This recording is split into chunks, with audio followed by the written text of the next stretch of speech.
We all know what major power pace exploration holds and how big of an industry it is. And there are some big guns in this race.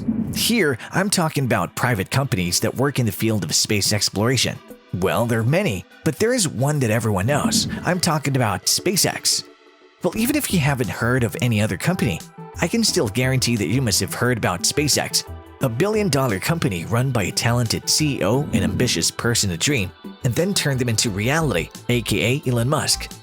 And if you haven't heard about him, then you seriously need to get a life. Well, at the current time, SpaceX is leading with all new technology and fulfillment of their contracts. But when this company started, there was a lot of competition, and if Elon Musk hasn't dared to play bold, this company would be nowhere in the current time. So, who were the competitor and where are they now? And what happened to these companies that gave competition to SpaceX? Well, if you also want the answer to all these questions, then just stick by with me because here I'm going to tell you all. So welcome you all to the video, and today we're talking about all the companies that gave competition to SpaceX and went bankrupt.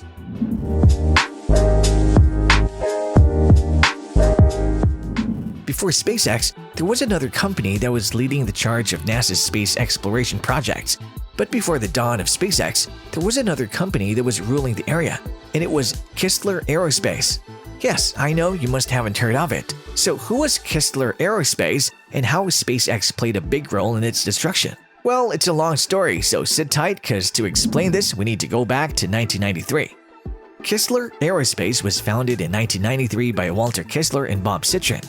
The main motto of this company was to supply NASA with reusable vehicles capable of entering the Earth's atmosphere and also at an affordable price. Well, during the early days of the company, this company grew so much as a really good investment and a good workforce. And the notable fact is that the current president of the Blue Origin was the senior manager in Kistler Aerospace. He's Rob Mayerson. In the early 2000s, NASA came across the fact that space shuttle days are coming to an end. It was getting expensive day by day, and it wasn't being that convenient. But if there won't be any shuttle, then how would they supply the International Space Station with goods? Now they came across two options: that they could rely on foreign vehicles to do the job, or to give the contract to US-based commercial aerospace companies. This was an obvious choice. Why to give profit to some other country when you can supply your country with some profit? They gave the contract to a US-based aerospace company, and the goal was to build a new launch system that would supply cargo to the International Space Station. And guess which company got this contract? Yes, you're right, Chrysler Aerospace Corporation. Now, Chrysler was working on their rocket K-1 since 1994, and in 2001, they got private funding from NASA as they won a contract with NASA. But now it's getting interesting. In 2003, Chrysler filed for bankruptcy protection, so if they would have gotten that $227 million contract, it would have been a great boost to the company. But then there was this one company out of nowhere that changed everything and shaped the future. A month before the contract, a barely known company surfaced. This company was known as Space Exploration Technology Corporation, also known as SpaceX. They said that this contract is going non-competitively. The CEO, who wasn't known to anybody, called Elon Musk, said that he isn't able to understand that why a company like Kistler is getting $250 million where they should have declared bankruptcy a year ago. And they still haven't made the prototype of that K-1 rocket that's in working for 11 years. Later on, SpaceX filed a request to the Government Accountability Office, and at the end of it, they ruled in favor of SpaceX. And then in July of 2004, the contract was withdrawn. Now, because of this, NASA was back to square one, as they still have to send supplies to ISS, and now this has become a big problem. They would have to lay down now better ground rules. Now, this thing is the reason why COTS was found. It's also known as Commercial Orbital Transportation Services. In this, the new system, private space companies are selected to develop new technology that would help NASA to resupply the ISS, and funding would be given in milestones and as they complete the certain task. Now, this became a success as now the companies were more excited to get the contracts. There were some different rules now, as now the company would have to pay something of the development cost, which they would get back at the end of the successful project. Now, this made sure that the companies are building something useful that could be commercialized like the Falcon 9.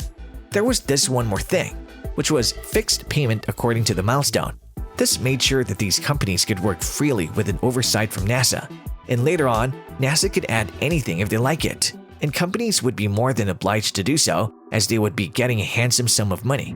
And during the time of the project, the company could work freely without worry about NASA's approval of things.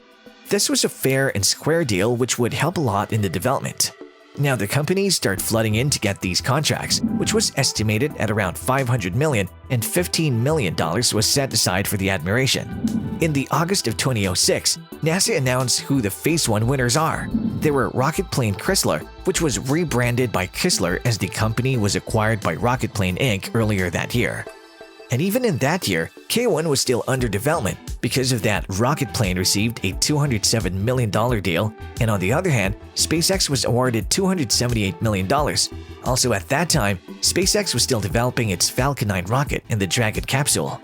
As per the milestone deal, Rocket Plane just received $32.1 million from the $207 million contract. And as everyone has their limits, NASA also has the limits they had enough of it.